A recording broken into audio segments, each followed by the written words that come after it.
जब हमारे पार्टनर्स ने 12-1 बजे आना है तो स्टूडेंट्स क्या करें इसमें? 6-7 इधर बजे नहीं और मैनेजर की कॉल आ जाती है, आओ रिव्यू करवा लो अपना। 80% students other than big cities से हैं, तो क्या उनकी ये रिस्पॉन्सिबिलिटी नहीं है?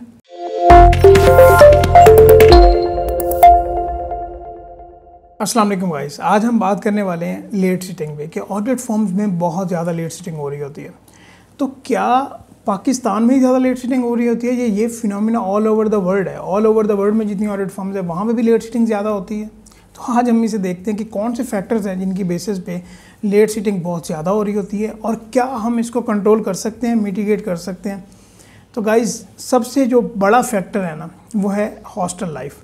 और ये मैं आपको समझाने की इस तरह कोशिश करता हूँ कि आप बिग सिटीज़ जो हम पाकिस्तान में बड़े शहर हैं, लाहौर, कराची, इस्लामाबाद, तो 80% हमारी जो सीए कम्युनिटी है वो बिलोंग करती है अदर देन बिग सिटीज़। वो बिग सिटीज़ में आते हैं, पढ़ते हैं, अपनी ट्रेनिंग करते हैं, यहीं पे जॉब करते हैं। ऐसे ही सारा सिस्टम चल रहा होता है और तकरीबन 20% के करीब लोग हैं जो कि बिग सिटीज़ में से ही होते हैं।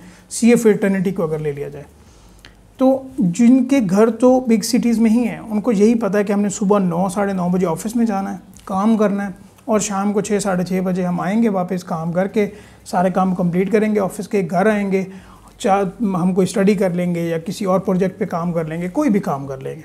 बट हॉस्टल लाइफ में थोड़ा सा अपोजिट सीन है। वो किस तरह? हॉस्टल लाइफ वाला जो स्टूडेंट है या ट्रेनिंग है या सुपरवाइज़र है, असिस्टेंट मैनेजर तक, वो 9:30 बजे 10 बजे ऑफिस में आते हैं। उनको पता है कि हमने यहाँ पे काम करना है और जब 6-7 बजते हैं तो उनको पता है कि यार दोबारा भी हमने वहीं पे ही तो जाना है। कहाँ जाना है? हॉस्टल में तो जाना है ना यार। इससे बेहतर है कि यहीं पे काम कर लो, सुकून से काम करो बैठ के 10-11 बजे तक, और फिर हम हॉस्टल में चले जाएंगे। तो ये सीन चल रहा होता है। तो ये एक बहुत बड़ा फैक्टर है जिसकी वजह से जो अभी एक आप एग्जांपल लगाइए कि अगर एक सीनियर बैठा हुआ है 10-11 बजे तक, एक असिस्टेंट मैनेजर बैठा हुआ है, तो फिर उसके साथ जो उसका स्टाफ है या उसका जूनियर स्टाफ है उसको भी बैठना पड़ता है। जब क्लाइंट चल रहे होते हैं तो बहुत ज़्यादा प्रेशर होता है और उनको बैठना पड़ता है। ये एक बहुत बड़ा फैक्टर है और मुझे नहीं पता कि इस फैक्टर को हम किस तरीके से मिटिगेट कर सकते हैं। मुझे नहीं लगता कि ये मिटिगेट होने वाला भी है। और ये खुद आपने ऑब्ज़र्व किया होगा, ये आप मुझे बताइएगा कि क्या आपने ऑब्ज़र्व किया है, ये बात ठीक है या नहीं है। ये मैंने तो ऑब्ज़र्व किया है।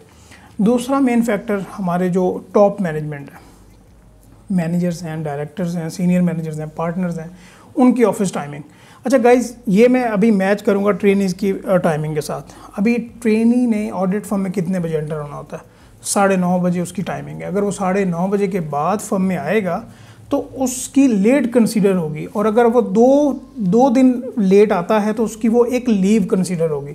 और इस लीव का बहुत बड़ा इम्पैक्ट है। जब उसकी ट्रेनिंग पीरियड जो ICAP की तरफ से हमें कुछ दिन वो देते हैं कि इतने डेज़ आपने कंप्लीट करने हैं, तो एट द एंड उसका जब हिसाब किताब हो रहा होता है कि आपने कितना यहाँ पे टाइम लगाया, तो वहाँ पे उसको पता चलता है कि भाई मैं इतने दिन लेट आया हूँ और इस वजह से मुझे इतना टाइम जो है ना ज़्यादा लगाना पड़ेगा।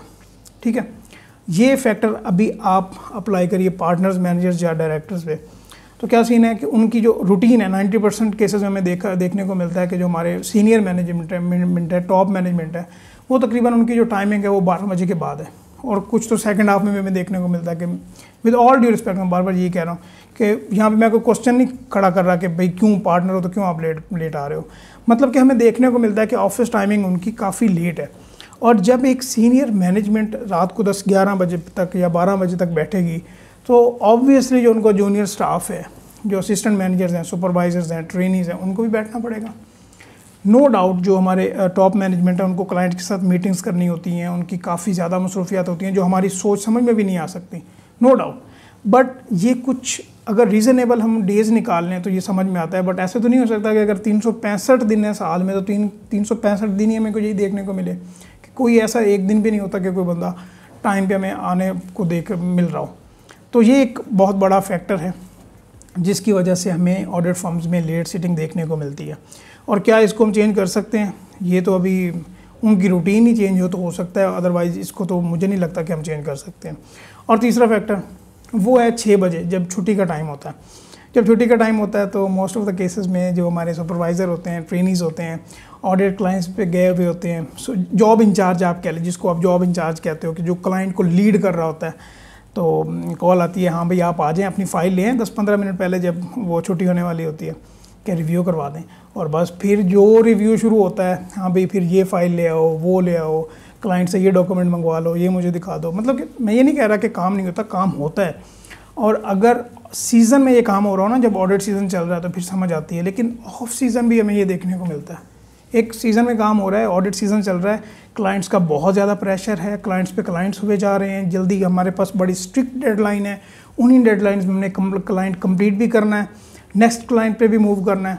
तो बट हमें ये देखने को मिलता है कि 6 बजे हमें कॉल आ रही है, यहाँ भाई आ जाओ ये क्लाइंट कंप्लीट करवाना है। यार ठीक है, तो फिर हमें यहाँ पे इसका क्या सोल्यूशन है? इसका सोल्यूशन ये है कि जो कि फर्म्स नहीं करेंगे, उसका सोल्यूशन ये है कि आप अपने रिसोर्सेज को थोड़ा इंक्रीज़ करें। अगर आप ये कहेंगे कि भाई बिल्कुल हम ट्रेनिंग के पर्सपेक्टिव से आए हुए हैं, और बाज़ लोगों को ये भी मैं कहते हुए सुनता हूँ कि भाई अगर हम आपको ये कहें कि आप पैसे दें हमें और फिर ट्रेनिंग प्रोवाइड करें, तो आप फिर भी आपको करनी पड़ेगी। लेकिन अभी आप ये देखें कि आपको रिटर्न कितना मिल रहा है। जो ट्रेनी अपनी एफर्ट्स लगाता है, नो डाउट मैनेजर्स का बहुत बड़ा रोल होता है, उन्हीं की रिस्पॉन्सिबिलिटी होती है, पार्टनर ने ऑडिट रिपोर्ट पे साइन करने होते हैं, सबसे बड़ी रिस्पॉन्सिबिलिटी उसी की है। बट इसमें ट्रेनी की कंट्रीब्यूशन देखें कितनी बड़ी कंट्रीब्यूशन है। और ऑफ साइड जो वर्क है, जो क्लाइंट पे जाके वर्क करना है, वो तकरीबन जो सीनियर जॉब इंचार्ज होते हैं या उसके स्टाफ होता है साथ जूनियर मेंबर का, असिस्टेंट अकाउंटेंट का, तो वो कर रहे होते हैं। तो आप रिसोर्सेज बढ़ा लें अपने, आपका टाइम जो है ना वो इस तरीके से बच सकता है। ये एक ऑप्शन है, बट ये ऑप्शन कभी भी फर्म जो है वो इंट्रोड्यूस करेंगे ही नहीं, क्योंकि उनका रेवेन्यू लॉस होता है। अगर एक स्टूडेंट को 14, 15, 16 हज़ार देने पड़ते हैं स्टाइपेंड, तो उनका रेवेन्यू तो जा रहा है ना, उनको तो इससे फ़ायदा नहीं होगा। उन्होंने तो लिमिटेड रिसोर्सेज में अपना काम करवाना है। तो ये एक बहुत बड़ा फैक्टर है, और मेरे हिसाब से इसको एटलीस्ट चेंज होना चाहिए। और जो लास्ट है पोर्शन, वो है क्लाइंट्स का। ऑडिट सीज़न चल रहा है और आप एज अ जॉब इंचार्ज आप टीम लीड कर रहे हो और किसी क्लाइंट पे गए हो, और 2, 3, 4 दिन आपने काम किया और आपको कॉल आती है 6 बजे या 6:30 बजे, वहाँ पे आप चाहे लेट सिटिंग भी कर रहे हो, आपको कॉल आती है भाई आ जाओ, जो आपने 4-5 दिनों में जो पीछे काम किया हुआ है वो ऑफिस में आ जाओ और रिव्यू करवाओ। ये नहीं देखना हमारे मैनेजमेंट ने कि वो जो क्लाइंट है वो कितना दूर है। स्टूडेंट ने क्लास लेने भी जाना है, चाहे वो ऑनलाइन पढ़ रहा है या फिज़िकल पढ़ रहा है, क्लास उसने लेनी है, तो उसकी स्टडी का लॉस हो रहा है, उसके टाइम एंड एफर्ट्स का लॉस हो रहा है। अगर 1 घंटा दूर है क्लाइंट, और हमें ये देखने को मिलता है जो क्लाइंट होते हैं ज़्यादातर वो बहुत दूर भी होते हैं। अब बाज़ औक़ात आपको आउटसाइड द सिटी भी जाना पड़ता है। तो ये कुछ फैक्टर्स हैं जिनकी वजह से बहुत ज़्यादा लेट सीटिंग देखने को मिलती है। जब आप अगर क्लाइंट पे बैठे हो और आपको मैनेजर्स कॉल करते हैं कि भाई आप आएँ और अपना रिव्यू करवा जाएँ, तो जाना भी है, रिव्यू भी करवाना है, और अगर नहीं करवाएंगे तो फिर सब आँखों में आ जाएंगे कि ये बंदा ही नहीं ठीक।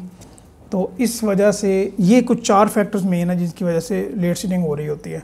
तो गाइज़ आजकल हमें देखने को मिल रहा है कि इंडक्शन के हवाले से भी बहुत बड़ी प्रॉब्लम चल रही हैं, और इंशाल्लाह मैं कोशिश करूँगा कि आपको मैं इंडक्शन के हवाले से भी कुछ गाइड करूँ, कि कुछ रियलिटी बताऊँ कि एक्चुअली रियलिटी क्या है मार्केट में। पहले मैं इसके ऊपर बात भी कर चुका हूँ। तो गाइज़ क्योंकि हम सब सीए कम्युनिटी से बिलोंग करते हैं, तो मैं चाहता हूँ कि हम सब एक दूसरे को मोटिवेट करें, ठीक है। और उसके लिए क्या है कि मैं कहता हूँ कि हम ये कर सकते हैं और हम ये करेंगे, ये हमारा स्लोगन होगा। और ये कमेंट में आप लिखिए कि I can and I will. आपने अपना ये करना है, आप कर सकते हो और आप इंशाल्लाह करोगे। आप मुझे भी मोटिवेट करें और सभी को मोटिवेट करें। तो गाइज़ ये कुछ फैक्टर्स थे और जो मैंने आपके साथ डिस्कस किए। आप अपनी जो आपको लगता है नज़र में आता है वो भी मुझे बताओ कि ये फैक्टर्स हो सकते हैं, वो भी कमेंट्स में आप मुझे बता सकते हैं। तो इंशाल्लाह नेक्स्ट वीडियो में मिलते हैं, और हमें आप बताया करें कि नेक्स्ट वीडियो में आप इस टॉपिक पे बात करें। हम आपके कमेंट्स को पढ़ रहे होते हैं, उसको एनालाइज कर रहे होते हैं। तो थैंक यू सो मच। इंशाल्लाह नेक्स्ट वीडियो में मिलते हैं, तब तक के लिए मुझे इजाज़त दीजिए। अल्लाह हाफ़िज़। Don't let your dreams be dreams.